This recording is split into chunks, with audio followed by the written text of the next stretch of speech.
সাল্লাল্লাহু আলাইহি ওয়াসাল্লামের ডাক এসেছে। ওই মুহূর্তে ওই জায়গা থেকে আর বিন্দু পরিমাণ দেরি না করে ওখান থেকে তিনি যুদ্ধের ময়দানে ঝাঁপিয়ে পড়েছিল এবং তিনি ঝাঁপিয়ে পড়ার পরে সেইখানেই হযরতে হানজালা রাদিয়াল্লাহু তাআলা আনহু সেখানে শহীদ হয়। কিন্তু পৃথিবীর অন্যতম একজন সাহাবী তিনি ছিলেন যাকে জান্নাতের পানি দিয়ে গোসল করানো হয়েছিল, যাকে জান্নাতের, কারণ তার স্ত্রী এসে বলেছিল ইয়া রাসূলুল্লাহ, হানজালা তো ফরজ গোসল ছিল, হানজালা তো গোসল করেনি। তখন হানজালার সামনে এসে দেখে হানজালার কপাল ভিজা, হানজালার চুলগুলো ভিজা। তখন বলেছে আসমানের ফেরেশতারা আজ হানজালাকে গোসল করিয়েছে। এজন্য আমার নাম তো সেই নামের সাথে, আমার নামের সাহাবী তো শহীদ হয়েছে। এজন্য আল্লাহকে বলেছি, আল্লাহ আমার নামের সাহাবী তো শহীদ হয়েছে, আমাকেও যদি তুমি চাইলে সেই শহীদের কাতারে আল্লাহ তুমি আমাকেও রাখতে পারো। এজন্য শহীদ হওয়ার তামান্না নিয়ে বেঁচে আছি। এজন্য কতদিন বাঁচবো জানি না। যে সংগ্রাম আমি শুরু করেছি এটা হচ্ছে ইনসাফের সংগ্রাম, গরিব দুঃখী মানুষের পক্ষে লড়াই করার সংগ্রাম, বিশেষ করে মাদক মুক্ত করার এক সংগ্রাম। যারা আপনারা দেখেছেন আগামীর ভবিষ্যৎ হচ্ছে যুবকরা। আমি যুবকদেরকে নিয়ে বেশি কাজ করি।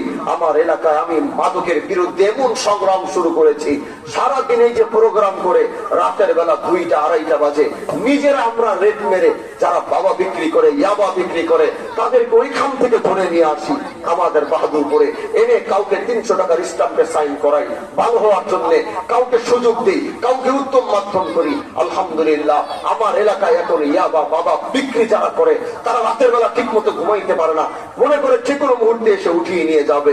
এটা কেন? জীবনের এই ঝুঁকি আমরা কেন নিচ্ছি? কারণ আগামীর বাংলাদেশ যুবকদেরকে বাঁচাবার জন্য, যুবকদেরকে রক্ষা করার জন্য। আজ যদি ওদেরকে রক্ষা করে না যেতে পারবো, আজ ওরা এই এলাকার একটা গ্রামের সন্তান, কালকে ওরা ঢাকার একটা মন্ত্রণালয়ের দায়িত্ব যে নিবে না এটার গ্যারান্টি কি? কালকে ওরা প্রশাসনের একজন বড় ব্যক্তি হবে না এটার গ্যারান্টি কি? কালকে ওরা বাংলাদেশের বড় এক পর্যায়ে গিয়ে নেতৃত্ব দিবে না এটার গ্যারান্টি কি? আজকে সে রাজবাড়ির গ্রামের সন্তান হতে পারে, কালকে ঢাকার একজন বড় অফিসার হবে, একজন মন্ত্রণালয়ের অফিসার হবে। এই জন্য ওদেরকে যদি আমরা সঠিক পথে না রেখে দিতে পারি তাহলে তো আগামীর আমাদের পথগুলো ধ্বংস হয়ে যাবে, সেই জায়গাগুলো ধ্বংস হয়ে যাবে।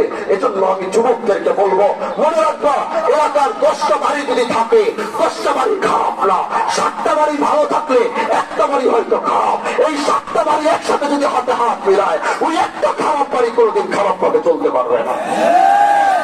এলাকার 100টা যুবকের মধ্যে 98 জন যুবক খারাপ নয়, 100 যুবকের মধ্যে হয়তো 30 জন যুবক খারাপ হতে পারে, বাকি 60 জন যুবক তো ভালো। এই 60 জন যদি হাতে হাত মিলিয়ে শপথ করে আমরা আমাদের ভাইকে পথভ্রষ্ট হতে দিব না, আমরা ওকে ধ্বংস হতে দিব না।